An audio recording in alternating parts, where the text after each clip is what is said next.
What's happening, everyone? Happy Monday. Hope all is doing well. Hope all are doing well. I'm going solo tonight as Doug is, I believe, at a jiu-jitsu tournament with his lovely wife. And we'll just be, let me move this around a little bit so I'm not staring off into the distance while I talk. So yeah, just me tonight. And I apologize in advance. We're going to start talking about some chemicals and get into some chemical names that I'm probably not going to pronounce that well. And we're going to be talking about ratios and some active ingredients in some of our chemicals. So always a good topic. And I think there's just so much. A lot of people's names aren't showing up. They're just showing up as Facebook. But, you know, spring's coming. We're going to be here. But before we know it, hell, we're already at the end of January. I mean, that's kind of amazing in itself. It's January 30th. We got one more day till February. So you guys that are sitting there under 4 foot of snow and freezing temperatures, don't worry. Spring corner. Anthony, what's happening? Hope everybody is just having an amazing Monday. Part of the onus of this show was that's an amazing roof mix. And you know, guys, if you spend any time at all, if you're new to this, if you spend any time on the Facebook forums, especially some of them, they're absolutely the worst place in the world you can get a lot of information from. Hey, Chad, hope you're doing well. Steven, Joshua, got the whole crew around here. Beautiful. We can definitely do some talking about butyl. That's one of the big ones that we have. We're not going to start with that. But we'll definitely get to the butyl. But one of the reasons I'm having this conversation is I had a customer in and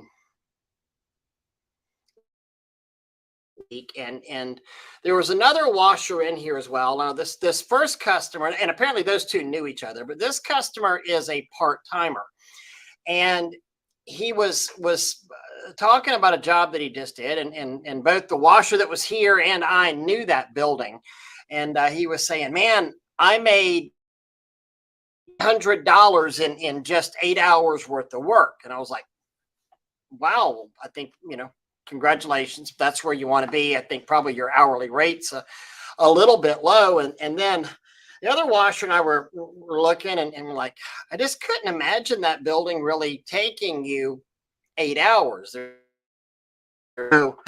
There's no reason for that. That was a 3-hour building, not a lot of concrete at all.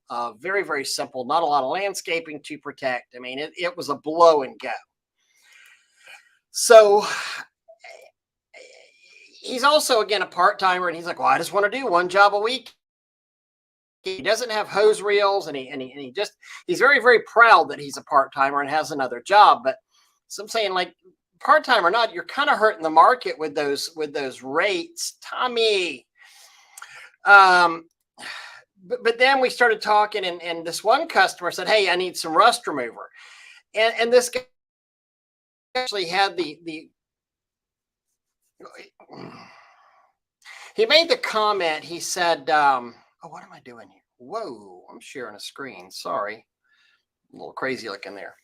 So, yeah, he's not the only one, Stephen. But seriously, it's a 3-hour, it's a 3-hour job. From roll up to roll out. But we started, and my other customer that's here that knew him said, hey, I need some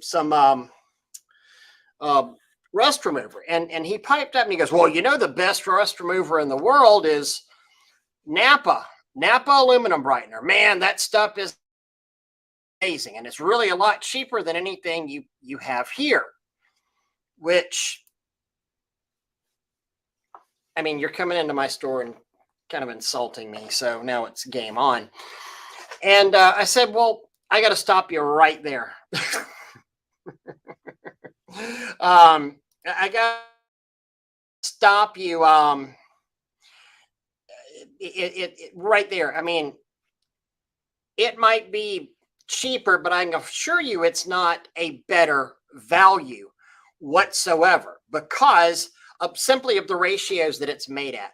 So many over the counter so many over the counter products are really made so that whenever you go into Lowe's and you pick this up and you go into Home Depot and you buy this, you don't hurt yourself.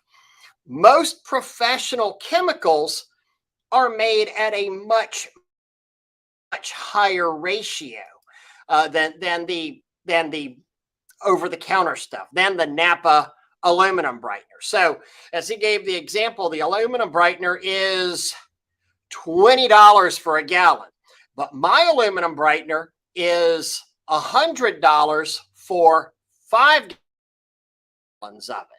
And I said, well, so that's even at face value. If you bought 5 of those and 5 of mine, it really would be the same price. Yeah, but I can't get yours in gallons. I said, okay, sorry, it doesn't go bad. Hopefully you'd use more than 5 gallons of it a year. But the point that I really want to bring up about it is the active ingredients. Whenever you start getting into the SDSs and actually see what's making this chemical, I love you guys. When you actually see the ratios of these chemicals, you realize that it's actually not, that's just not true. It's much cheaper to buy the specialty made aluminum brightener that's made for the wash community out there. Let me get this shared right here. Share screen. Okay. Share the screen. Share it. So here is I don't know how well y'all can see that. I've got my screen all jacked up. Let me try to zoom it in a little bit more. But here's the safety data sheet for Max aluminum brightener. That's the Napa over-the-counter Max aluminum brightener that you're buying there. So, and a lot of these SDSs, they don't give the exact percentages because they hold it as a trade secret. They don't want you to be able to go out and get, you know, the exact ratio of what it is. Also, they don't have to list everything that's in there in the safety data sheets, or really just listing the stuff that could hurt you potentially. So just by looking at the safety data sheet doesn't necessarily give you the thought of everything that's going to be in here. Anyway, going back to Max aluminum brightener, and again, I mean, no disparaging remarks towards Max, not saying that it's not an amazing rust remover, absolutely works exactly as it's intended. But if you look at the percentages on here, so it's got percentage of phosphoric acid 1 to 10, sulfuric acid 1 to 10, ammonium biofluoride 1 to 5, and ethylene glycol monobutyl ether 1 to 5%. Probably in the middle to upper range-ish maybe of those percentages on there. So let's say 7%, 7 to 8%, maybe a 4, maybe a 4. Then when I compare this to something like the Water Dragon or another one, just real quickly, we're at 15 to 40%, and then the biofluoride is 5 to 20%. So again, if you take the upper range of that, so that's going to be, if we say that's a 40% or 30%, it's 3 times stronger, maybe even 4 times stronger than the Napa. So if he bought 5 1-gallon versus 1 5-gallon of mine, yes, he's going to have 5 gallons worth, and the price will be relatively the same. However, with the professional grade chemical, you can now split or thin it down and make 15 gallons, if not 20 gallons of the professional chemical on there. So, I mean, which one's better? Well, you wind up having a cost that's actually much lower than the over-the-counter Napa Auto parts, especially if you're using this stuff in volume. You also have a stronger percentage here. You can use it. Let's rust stain isn't kind of quite coming up, and you know you need to hit it a little bit stronger. Well, so now we can hit it a little bit stronger with the professional grade stronger chemical. With the Napa, you're going to be limited to the 10% chemical on there.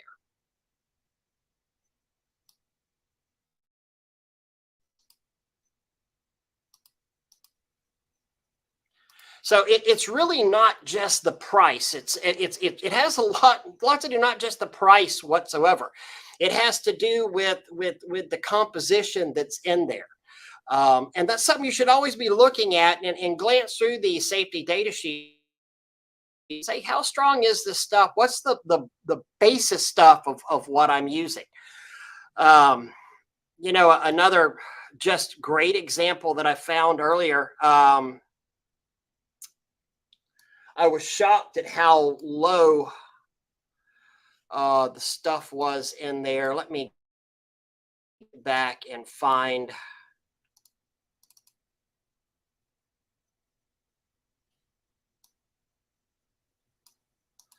some of the stuff. You know, here's another good one right here. The crud cutter. Everybody's seen the crud cutter. So many guys wind up using the crud cutter, the Zeps and the crud cutters, because that's what you wind up, you know, getting at Home Depot and Lowe's. And again, the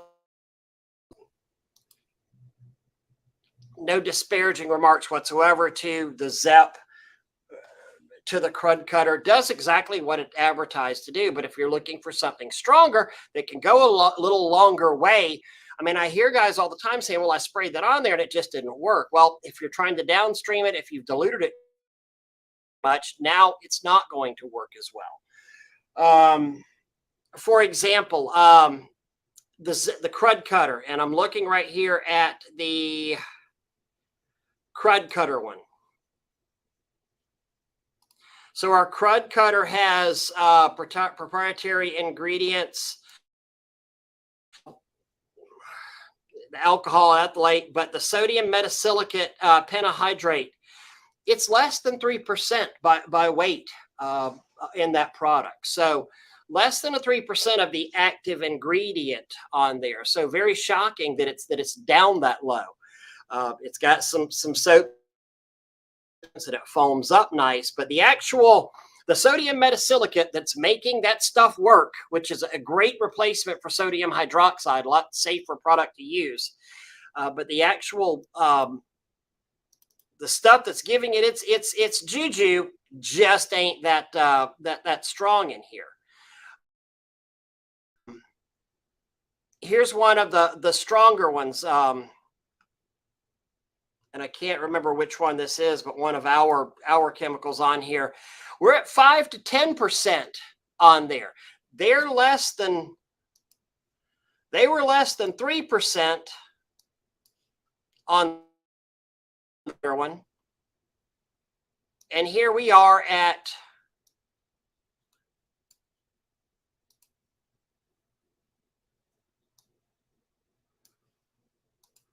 let me go back here.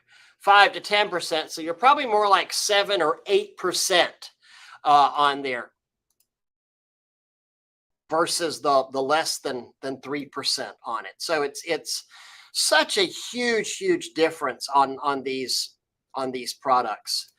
And people, that's one of the main things that we see on these products out here is literally the strength right out model that you're using it out. So many of these aren't meant for Crud cutter. Here's the one for the crud cutter. It is less than 9%. As the proprietary formulation on there, less than 9%, whatever it is in the crud cutter, it's actually making it work on there. So basically you're somewhere around 90%, water, suds, and things like that. Another one of ours right here, the sodium metasilicate, 5 to 10, not the less than 3% on there. So really huge differences in what's actually in the chemicals out there, and it's something that you really need to think about. Now, just wanted to get that part off my top, but all chemicals are not created the same. Which one is this? Oh, so here's another. This would be very similar to Gold Assassin right here. And anybody that's used Gold Assassin, you know that Gold Assassin is ugly, nasty, brutal stuff. The Napa Super Clean Degreaser Foaming Cleaner. Sodium metasilicate, less than 5. Sodium hydroxide, less than 5%. And a 1 to 10% on the surfactants on there. Promise you the Gold Assassin has more than a 10% and metasilicate, and they keep that as a trade secret on there. But anybody that's ever sloshed up some on their shins knows that stuff's pretty damn spicy on there. Here's one, LA Awesome. And I know a lot of guys, I hear this all the time on the forums. Oh, LA Awesome. LA's awesome. That's what I use. LA's awesome. And I'm not so saying that it does not work, but here's what it's got in here. And I want you to just think about these percentages on the LA Awesome. So it's got EcoSurf EH9, not quite sure what that is. Sodium metasilicate, tetrasodium, and water. Any of these active ingredients, the butyl, which butyl's typically the good degreaser that we use, the non-sodium hydroxide, it's less than 2.5% on there. Not a super high amount of chemical in there at all. And we'll see something else with some butyl on here in just a second, but really not very strong on that LA Awesome. And it's cheap. And then if you go and cut down professional grade chemicals, I think you'll find that they're probably, even cheaper than those are. And typically speaking, these things don't go bad. Purple Power one. Purple Power, that's a butyl based cleaner. 1 to 5%. So somewhere in that range, 2, 3, 4% of actual active ingredients of butyl on there. Really not very strong. I saw one that had gutter butter out here. And you look at the grease chisel, which is one of ours on here. And I promise you everything's closer to the 10% on here. So butyl, 10%. D-limonene, 1 to 5. Metasilicate, 1 to 10. Triphosphate, sodium triphosphate, the new sodium triphosphate, 1 to 10. The benzosulfonate, which is a quaternary cleaner on there. That grease chisel is a pretty angry stuff, and you're looking at more like a 30 to 40% active ingredients versus a 3% active ingredient. So whenever you start getting in here and playing around with the SDS sheets, you really see that it makes a massive, massive difference on there. Here was one of the acid products that we have. It's a 30 to 60% weight of acid and 1 to 15% on the surfactants on there.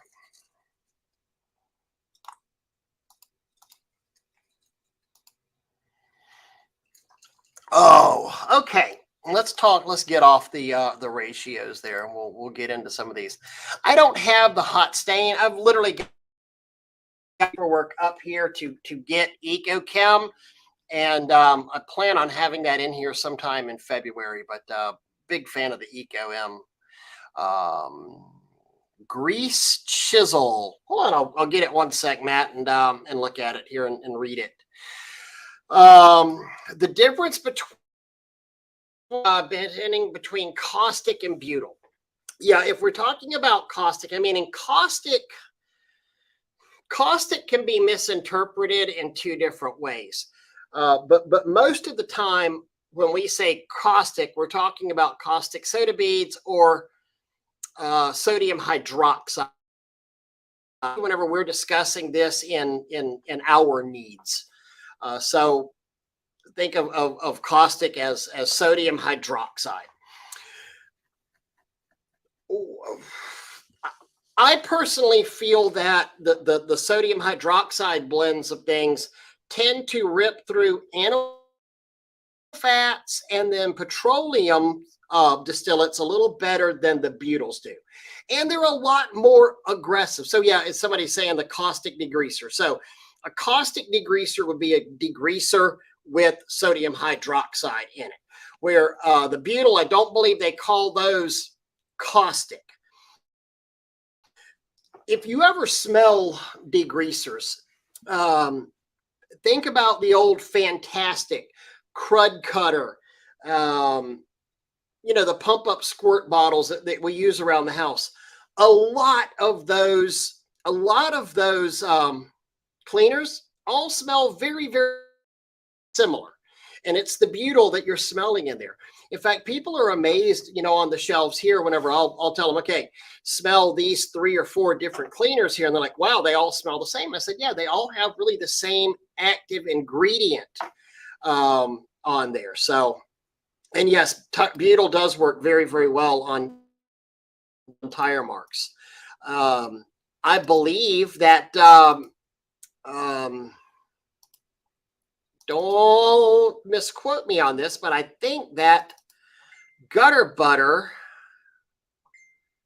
may be a lot of butyl in there, but I'm not positive, and I'm not seeing where I saved that that sheet in here. But butyls are actually very, very good for butyls are very, very good for removing gutter striping as well on there.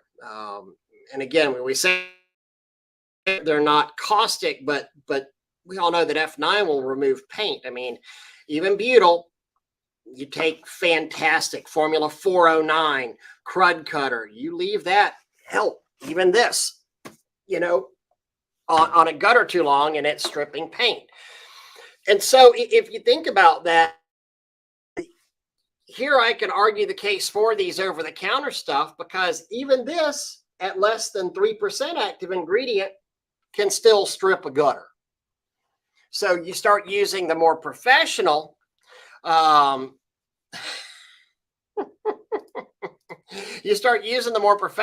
cleaners, you really do need to take advantage and do the proper dilution ratios on those cleaners, because if you don't, you're frankly just wasting money and you're spraying them too strong on a piece of property. Ground in tire marks on concrete curbs. Somebody was saying the groundskeeper right here, one of the F9 products. Love that for tire marks. I also get rave reviews on the EBC Restorer for tire marks. I got some guys that order about a case of this a month from me in different areas of Florida for the Chick-fil-A's they work at to remove the tire marks on there. So one of the things I truly love about the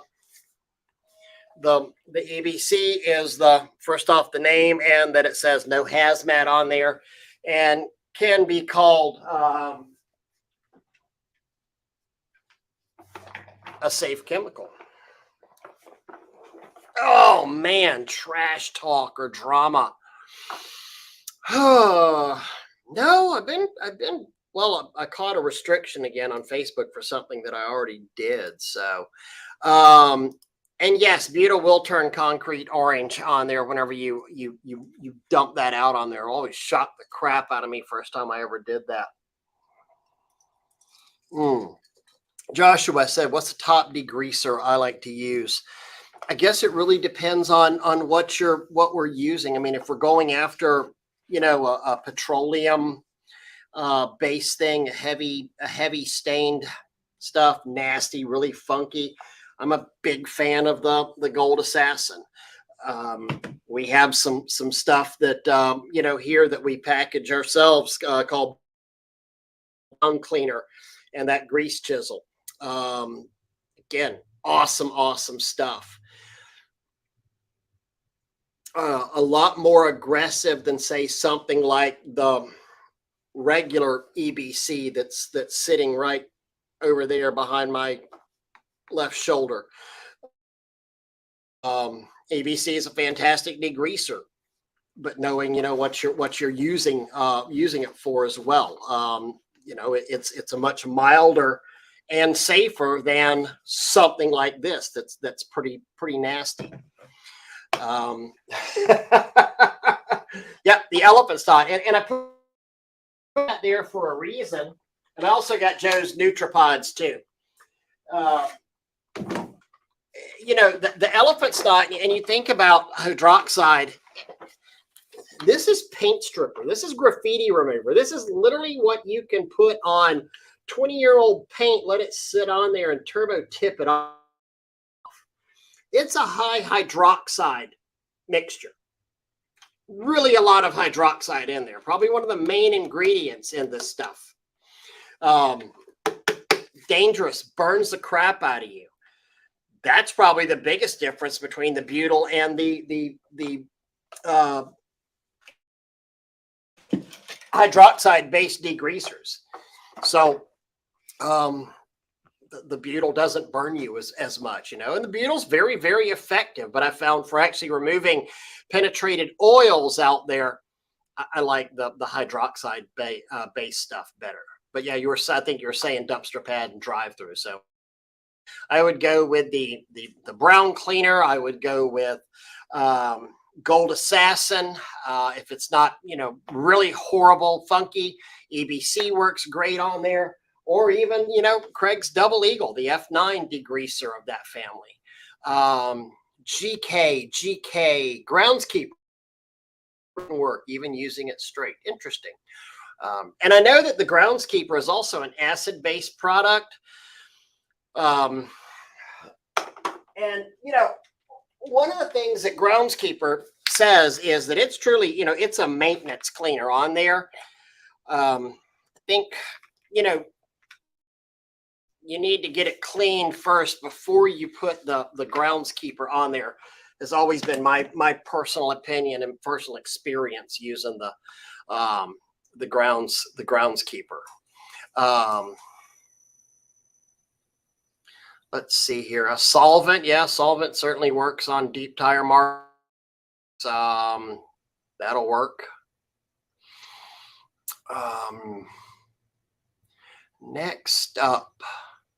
Oh, is that, Steven, are you saying correct about it needs to be cleaned first before you spray that on there? I'm assuming.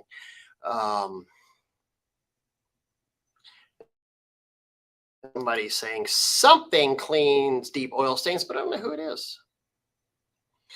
The Nutripods. I don't know what a Nutriapod is. You mean them little rat things they got in Louisiana? Is that what a Nutri? No, I'm kidding. The Nutripods.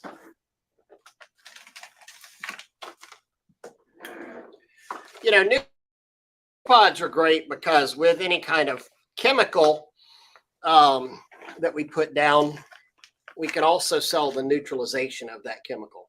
Being a professional, we can say, look, we need to actually neutralize anything that we put down. Here's how bleach neutralizes. Here's how, acids neutralize. Acids are going to neutralize by coming into exposure to an alkaline, vice versa. But a lot of alkalines can also be neutralized by water.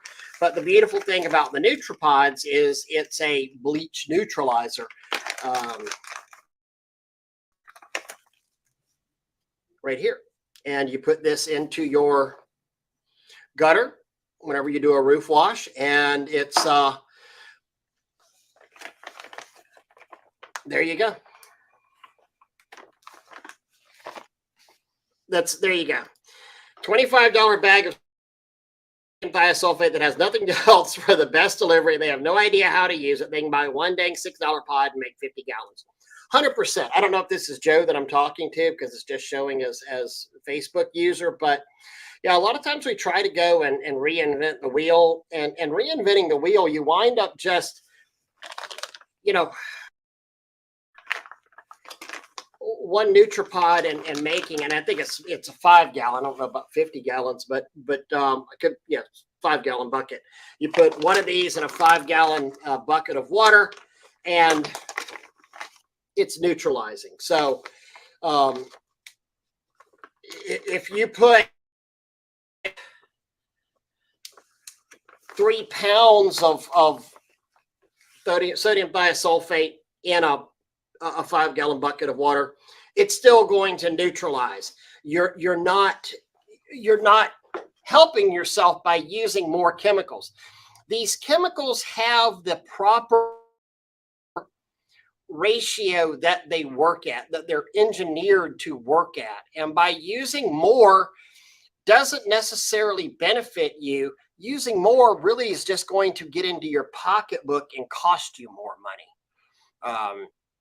The ratios are extremely important on those.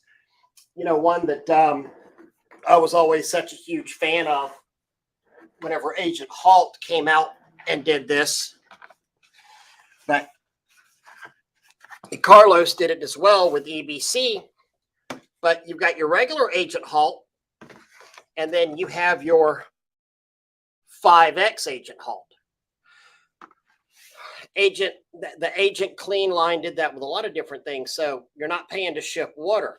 This makes 5 gallons of concentrate, which then breaks down and makes hundreds of gallons of regular as you're using it. You're not paying to ship water. One 5 gallon bucket of Agent Halt 5X makes 25 gallons on there. And yes, Stephen, it's science. It's adding the water to it. I mean, you get to this point of maximum saturation for the chemical where it's not going to do anything other than what it can do. And just by spraying more on it, it's not helping. You're just wasting at that point. So many people attack these stains out there. If you're newer in the industry, a lot of times we got to peel the onion. I mean, we got to go layer by layer by layer. Oh, I see. Yeah. Dads, that was some nasty, nasty, nasty stuff as well. Okay, I think Joe's saying one pod makes 5 gallons of concentrate. The concentrate makes 50 gallons. Yeah, makes a lot more sense. So you can get 50 gallons of sprayable material from one of these. I mean, it's kind of a no-brainer than lugging around a 25-gallon bag or 25-pound bag of thiosulfate and trying to figure out the ratios yourself. I guess that's why this also makes I think the 3000 stands for NP 3000. 3,000 gallons right there. 3,000 gallons of neutralizer. That's a lot of neutralizer. And yeah, Leslie, the Andrew, whenever Agent Clean and Andrew did did the 5X, it really did just make a lot of sense. And it was really nice that they did that washing community. And you weren't just paying to ship a bunch of water around, which, I mean, if y'all were on earlier and you saw some of the standard soaps, you can see that really the main ingredient in a lot of those things is, you know, absolutely water out there. You know, some of the stuff that I really recommend you do too, to look at the SDSs and see what's happening on your SDS, find out and learn as much as you can about stuff. Here's a shocking one that I saw. Let me share this. Let me share this screen over here. So Scott's makes the patio and deck with zero scrub technology. Oh, I mean, 100%. But so this zero scrub technology out here is one of the things that the main ingredient in this is, you'll see that? It's a quaternary ammonium compounds, benzyl C12, alkyl dimethyl chloride. I always love selling against stuff with names like that. It's like, well, I could use, do you have any alternatives to bleach? Yes, ma'am, I could use a quaternary ammonium benzyl alkyl dimethyl. Does that sound safer than bleach? Oh, no, that doesn't sound safer than bleach. Okay, well, let's go with bleach. But quaternary ammonium compounds, that's a quat. That's a quat. That's like what's in our SanQ. That's what's in, you know, restaurant sanitizers. You know what else is a quat? You know what else is quaternary compounds? Wet and forget. And how well do people say that wet and forget works? Think about it. Just think about it. All right. Knowing what you're putting on is important. Knowing what you're putting on, knowing how to put it on is just as important as well too. Knowing what's going to react with other things. Oh, somebody asked earlier, did you prefer butyl versus sodium hydroxide? You know, the one negative about the sodium hydroxide is how it will react with some metals, especially untreated metals, a galvanized or a zinc metal on there. It will turn it black and irreversibly. I mean, just boom, black. That's what problems people are having with their roofs. I have a sneaky suspicion that a lot of, not every time at all, because I've seen it happen to me.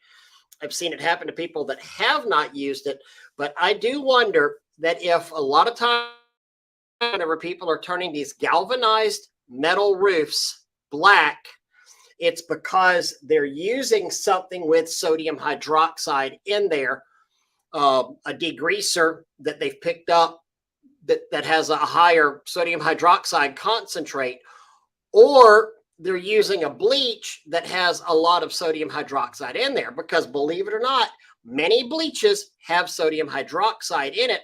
They put it in there as a stabilizing agent for the bleach.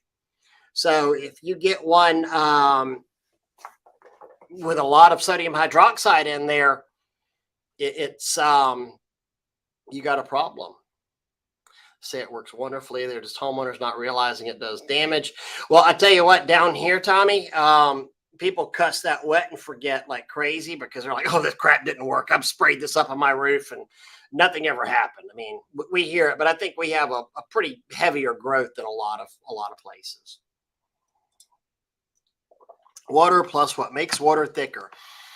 And again, that's part of what we're talking about on the cleaning, Stephen. And so many people forget the dwell time part of it. I mean, you're not supposed to, in fact, I would say if you're getting instant results on a lot of things, you're probably spraying it too hot or too strong.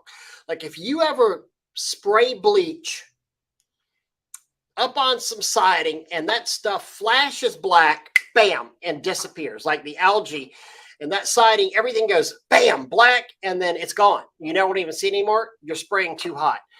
It should turn black and then brown and fade to lighter browns, lighter browns, lighter browns over the period of a couple of minutes, not just an immediate, jump all over it and hit it.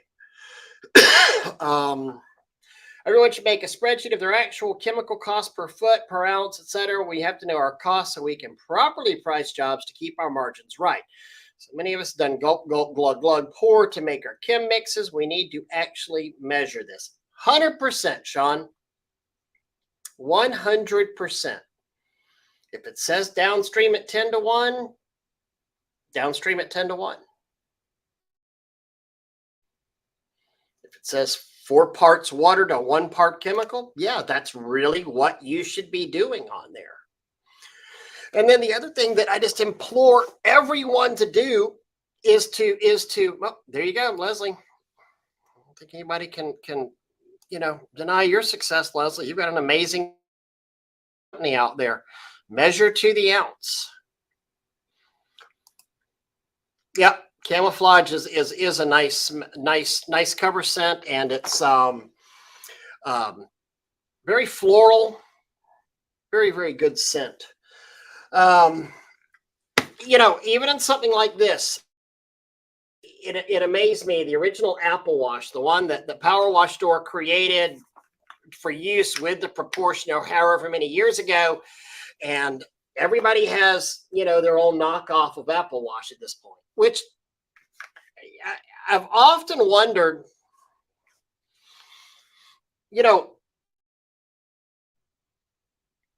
I always think of that old Monty Python skit where they're talking about all the different fruits. And it's like, okay, we've got blueberry, blackberry, raspberry, watermelon, pomegranate, kiwi fruit, banana, persimmon, dragon fruit, strawberries, rhubarb. Nobody does that crap. It's like, oh wow, they're making Apple Wash. Let's make Apple Wash, and it always kind of shocked me. But I've had guys who've come in here with cases of the other stuff. Well, I want to try this. I want to see it, and we can literally go out there and hold this up, like hold a competitor's up and hold this up. And I've done this with about 3 different brands, and you see sunlight through the bottle of Apple Wash. Or I'm sorry, through the competitors, and then it's like still blacked out whenever you see that. You can't get light through this. There's honestly a lot more dyes in it. So even things that you think are going to be the same are not always made the same out there. But part of that's going to be trial and experience of just using it. But, we know how much we can thin down that Apple Wash. Oranges, yep, oranges, forgot. Tangerines, tangelos, grapefruit. We could do a whole thing with just the whole citrus family out there. Ironically, whenever Tim and I were first talking about it, what he wanted to do, the soap that he wanted to make was an orange flavored soap. That's what he wanted to do. And I found that, and we actually got some blended out there. It was really cool. We made an orange peroxide based soap. It was amazing. The only problem was whenever that peroxide combined with the bleach out there, it off-gassed, and inside the proportioner, you lost if you stopped spraying for a second, all the gases went back up in there, and you would lose prime. So problem with the reaction with the hydrogen peroxide. I could do that. I could do a margarita scent. Well, wouldn't that be lime? Another citrus out there. But more so than just, what you're spraying on, it's so absolutely important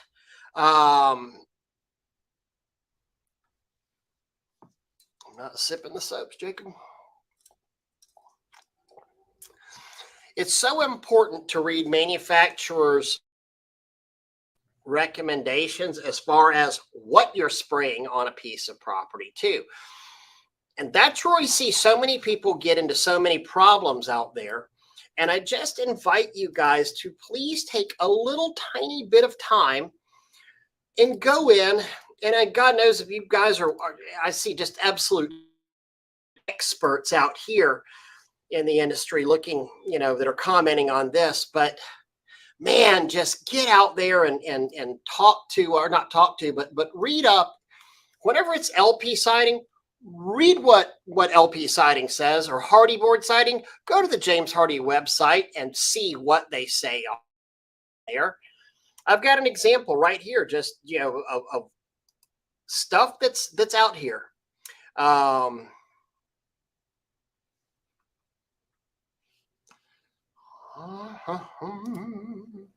hope this will be big enough to see.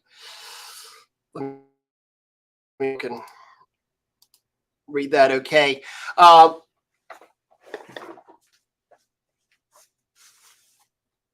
don't know where my miracle cleaner. Oh, here it is.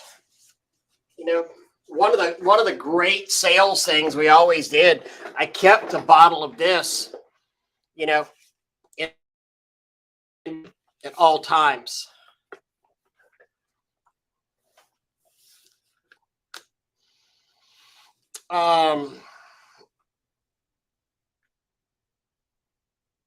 The 30-second miracle, the outdoor miracle formula on there. And people say, I don't want bleach used. Oh no, I can't have bleach in my house. And I'd say, okay, well, let me see things not bleach. And I'd keep this in the back of the sales truck. And I'd say, well, would it be okay to use something like this? And they're like, oh yeah, I've seen that at Lowe's. I think that'd be fine to use. Well, turns out what's in the miracle cleaner? Bleach. Epichlorite bleach, commercial grade, 8% bleach is what that is. Yeah, it's $26 a gallon whenever you go and average out the thing. I sold more jobs by pulling that out and understanding, just reading the thing, because customers see this at Lowe's and Home Depot and at Ace Hardware, and they kind of get comfortable. You can't, there's pallets and pallets and pallets of it in the springtime here in Tallahassee, Florida. If you've gone to Lowe's, you've seen this stuff in this area. Customers got really, really comfortable with it. Oh, you're going to use that. That's basically what you're going to use? Yes, ma'am. Apple wash is a great example. A lot of surfactant in apple wash that goes a long way and clings well. Must be thick, but it's just a sales gimmick. Yeah, it really doesn't have to be that thick. Thick can be good, but thick doesn't always make the suds happen out there. Sweet scents. I never thought about the sweet scents that bring the bees. Washing stucco and a massive swarm broke literally in front of us, and we ran. Can die from a bee. Eesh, scary. I never thought about the sweet smelling scents.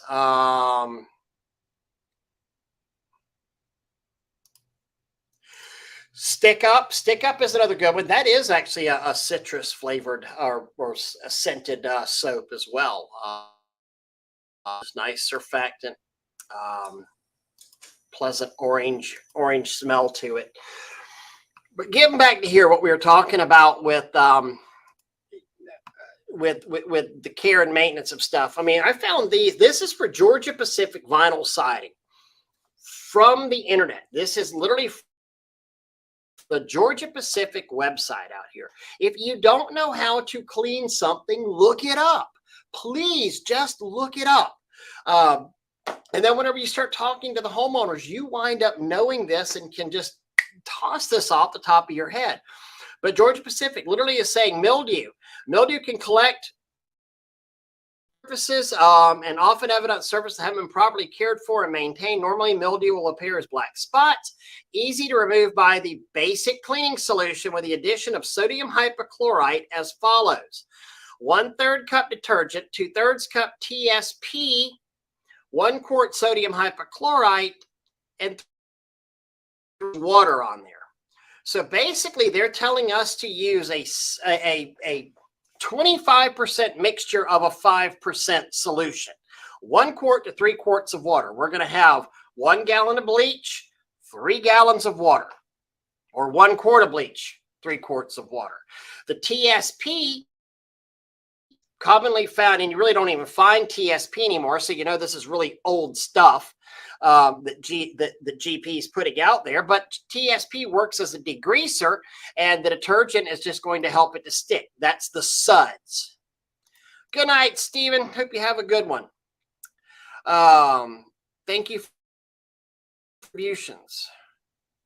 And processes. Follow the directions set forth by the manufacturer. Everything is not just a spray on, wash off. Dwell time, scrub required for certain things for optimal results. Like anything else, cutting corners equals inferior results. 100%, Sean. 100%. So care and maintenance. What this is saying, to power wash it, be sure to read your washer instructions when cleaning. Hold the power washer straight at eye level. Don't aim the washer upward, as the water may collect behind the siding. Collected water could leak, which could produce streaks, or could stay behind the siding, which could cause decay. Set it up to a minimum of 1500 psi, maximum of 24 psi, using a 40-degree tip. CertainTeed, which is another manufacturer, they have a very, very similar recipe. Detergent, trisodium phosphate, a quart, and then 3 quarts of water. So what's the takeaway? And I've done the math. If they say use a 25% of a 5% SH, if we're using 10.5%, that would be approximately a 12% SH solution. Use soap. Use a degreaser, don't exceed 2400 psi, use the proper angle, and use the proper tip. Whenever you start talking to these homeowners about, I've read this is what it says, and they're saying that I can use a 25% solution of a 5%. Honestly, Mr. Homeowner, I'm going to be shooting at this at less than, it says I can use a 12% SH solution. Broken down, not a strength, but a 12% by total volume of cleaning solution. It can be a 12% of SH. I can actually get better results than that, because I know I can get it by setting that proportioner on about a 0.8 or a 0.9, which would be less than a mixture on there, and get great results using that. So I can clean your property actually using less chemical than the manufacturer is telling us to do. But we want to talk about the proper angle. We want to talk about, and why are we doing the proper angle? Well, we don't want to force it up behind it. Why are we doing the proper angle? Well, we don't want it to come out of the weep holes out there. Whenever you start talking to these homeowners and really show them that you know your stuff, you can sell your process, you can sell your service at a higher amount than what the average guy can sell it at. Because most of the guys go out there and say, hey, I got me a 4,000 PSI machine, and I can knock anything off of there that needs to get knocked off here, and I'm gonna spray some bleach on here with a pump up sprayer.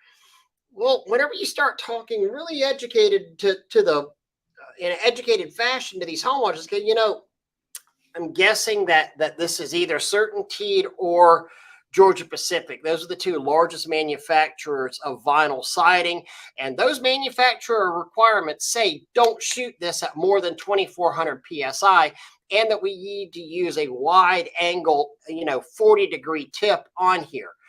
All of a sudden, the homeowner's like, man, I've had like 2 other guys over here giving me quotes, and nobody has actually said anything like that.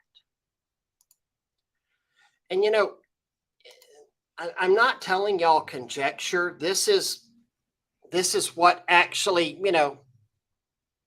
this is what happens out there. This is what truly happens. I love the Drive It information, and Drive It, for those of y'all that don't know, synthetic stucco. But Drive It, this is directly from their website. Use of pressurized clean water alone to clean and finish will require higher water pressure to remove the surface contaminants, which increases the likelihood of damaging the finish. Without application of a cleaning solution, the pressure required the finish will usually require such force that the surface is abraded or removed. This must be avoided. Finish damage by such power washing techniques alone can void product performance warranties. Furthermore, Drive It tells you exactly how to clean it and what to do it. Drive It says pre-wet it before that you clean it. Apply it 30 to 50 psi. High pressure, you don't want to use high pressure. Apply from the bottom up. Keep it wet for dwell time to avoid evaporation, and rinse at less than 100 psi. That's what Drive It says. And whenever you start knowing stuff like this about Drive It, and you start talking to homeowners and facility managers and property owners about stuff like that, they're going to love you. They're going to absolutely love you because you know what the heck you're talking about. At least you want those kind of customers. You want the customers that are willing to pay for expertise and knowledge.